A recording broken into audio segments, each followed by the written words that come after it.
박찬호의 두산 이적. 기아 타이거즈는 이제 그 충격에서 하루빨리 벗어나야 한다. 2025-2026부에 최대어 박찬호의 두산행이 임박했다. 박찬호와 두산이 체결할 4년 총액 80억 원 규모의 계약은 이르면 17일 오후, 늦어도 이번 주 안으로 공식 발표될 예정이다. 박찬호 영입 경쟁에 참여했던 기아 타이거즈, KT 위즈, 롯데 자이언츠는 모두 물러났다. 타격이 컸던 기아는 이 충격에서 빨리 회복해야 한다. 좌절할 여유도 없다. 팀 내 다른 FA 자격 선수만 5명이 남아있기 때문이다. 최형우, 양현종, 이준영, 조상우, 한승택, 모두 31세. 이 그 주인공들이다. 기아는 이미 이들과 1차 이상의 협상을 가진 것으로 전해졌다. 이제 본격적인 협상이 시작될 때다. 19일 2차 드래프트가 종료되고 10개 구단의 전력이 정리되면 보다 집중적인 협상이 이루어질 것으로 보인다. 기아 입장에서는 현실적으로 최영우와의 계약을 가장 신속히 진행하는 것이 바람직해 보인다. 현재 최영우에게 관심을 보이는 다른 구단이 있는 것으로 알려졌다. 그 관심이 실제 협상까지 이어질지는 미지수지만 기아로서는 반가운 소식은 아니다. 최영우는 FAC 등급에 해당한다. 따라서 보상 선수는 없다. 1에서 2년 안에 한국 시리즈 정상에 오르기를 바라는 팀이라면 그를 지명타자로 기용해 승부수를 던질 생각으로 최영우 영입전에 합류할 수도 있다. 그는 내년이면 43세이다.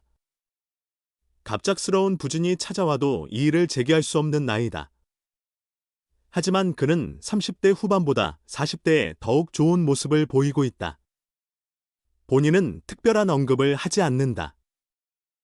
30대 때나 지금이나 변함없이 준비한다고 말할 뿐이다. 타고난 강철 체력이라고 하지만 그만큼 그의 노력과 철저한 준비가 뒷받침되기 때문이라고 보는 것이 옳다. 또한 박찬호가 없는 기아는 앞으로 1에서 2년 동안 내야 수비와 상위 타선 운영에 어려움을 겪을 가능성이 높다. 흐트러진 분위기를 바로잡기 위해서라도 맏형 최영우가 필요하다. 기아 입장에서는 내년이면 43세인 노장에게 들어와 달라고 말하기에는 미안한 마음도 있을 것이다. 하지만 주변 상황을 보면 어쩔 수 없는 선택이다. 기아가 후하게 조건을 제시하면 최영우도 잔류할 가능성이 크다. 프랜차이즈 스타는 아니지만 팀에 대한 충성심이 매우 높은 선수다. 항상 자신의 성적보다 팀의 승리가 중요하다고 말한다. 그런데 긴 시즌이 끝나면 항상 후배들보다 개인 기록이 좋은 선수다. 타격 실력은 아직도 리그 최고 수준이다. 최영우를 제외한 FA 상황은 어느 정도 여유가 있다. 조상우는 올해 부진으로 인해 지난해 트레이드 시장에 나왔을 때보다 관심이 줄어든 상태다. A등급이라 보상 장벽도 높은 편이다. 양현종은 C등급이지만 최근 1에서 2년 동안 경기력이 확실히 떨어졌다. 이준영과 한승택은 각각 좌완 원포인트 릴리프와 C등급 포수라는 점에서 갑작스러운 이적 가능성이 있지만 실제로 최영우가 이 두 선수보다 후순위로 밀릴 가능성은 없다. 최영우는 매년 스프링 캠프 전에 후배들과 개인 훈련을 하는 습관도 있다. 기아 후배들은 이때 최영우로부터 많은 조언을 얻는다는 이야기가 있다. 여러모로 그라운드 안팎에서 아직은 떼어놓을 수 없는 선수다.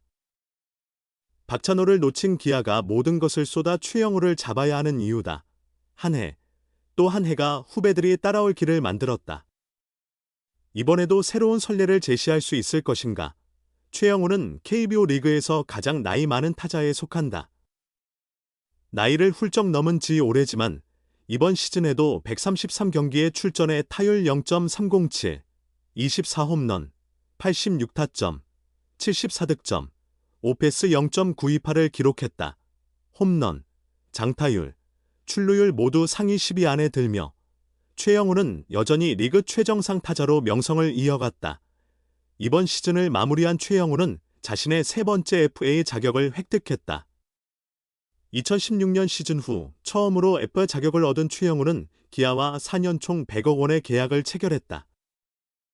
2016년 시즌 그는 타율 0.376, 31홈런으로 정점을 찍었고 기아가 적극적으로 나서 그를 팀에 합류시켰다. 최영우는 2017년 타율 0.342, 26홈런을 기록하며 타이거즈의 통산 11번째 우승에 기여했다. 이후로도 매년 3할 타율과 두 자릿수 홈런을 쳐내며 꾸준함을 입증한 최영우는 2020년 시즌을 끝으로 다시 한번 FA 자격을 얻었다. 30대 후반의 나이를 무색해 하는 활약으로 3년 총 47억 원의 재계약을 맺었다.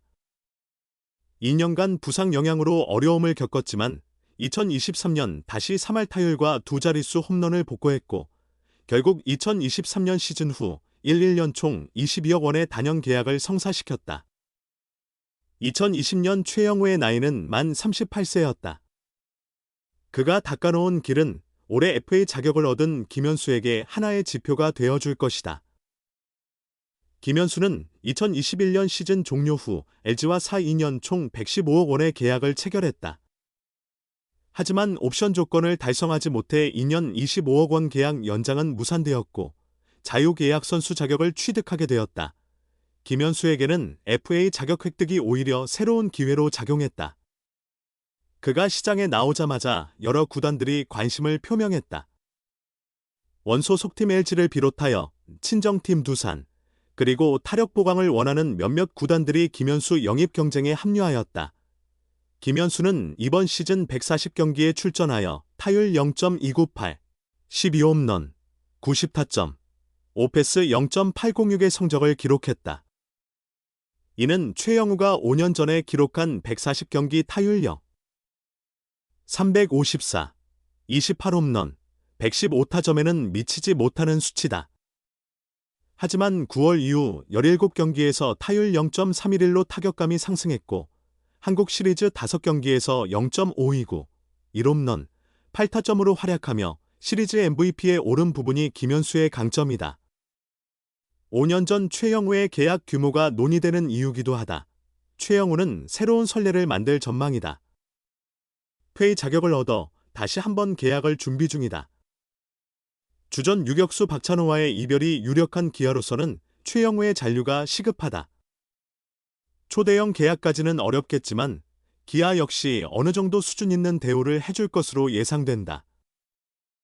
부록의 3할 타자 최영우의 계약 조건은 이후 40대 선수들에게 하나의 기준점이 될 것이다. 기아는 오프시즌 최대 현안이었던 주요 선수 재계약에서 예상을 깨는 어려움을 겪었다. 박찬호, 최영우, 양현종, 조상우, 이준영, 한승택 등 6명의 FA 선수 가운데 가장 비중 있는 유격수 박찬호를 결국 두산에 내주었다. 두산이 4년 총 80억 원 규모를 조건으로 박찬호와의 협상 우선권을 확보하자 기아는 추가 경쟁을 포기했다. 기아 역시 심우준, 한화, 4년 50억 원 보다 높은 금액을 마련 중이었으나 이 정도 수준을 넘어서는 예산 편성은 어려웠다. 현재 기아는 남은 5명의 선수와 계약 체결에 주력하겠다는 입장을 밝혔다. 박찬호 영입을 위해 마련했던 상당한 예산은 그대로 남아있다. 이 자금을 나머지 선수들에게 배분하거나 외부 FA 영입에 활용할 가능성이 예상된다. 다만 지난해 장현식 영입이 무산되었을 때 남은 예산을 타 선수에 쓰지 않았던 사례가 있어 이번에도 신중하게 접근할 것으로 보인다. 박찬호의 공백을 어떻게 채울지도 시급한 문제다. 내부 선수 기용이 가장 유력하지만 아시아 쿼터를 활용한 유격수 영입도 고려 중이다. 또한 팀의 에이스 제임스 네일의 계약 여부가 아직 정해지지 않아 외국인 선수 구성 전체가 영향을 받고 있다. 네일의 결정은 이선발 아담 올러와 새로 영입한 패트릭 위즈덤의 배치까지 좌우할 전망이다. 결국 내부 FA 계약, 박찬호 공백 메우기, 외국인 선수 구성이 서로 연결되어 있다. 심재학 단장과 이범호 감독은 종합적인 판단 아래 풀 수 있는 과제부터 차례로 해결해 나가야 하는 상황에 놓였다.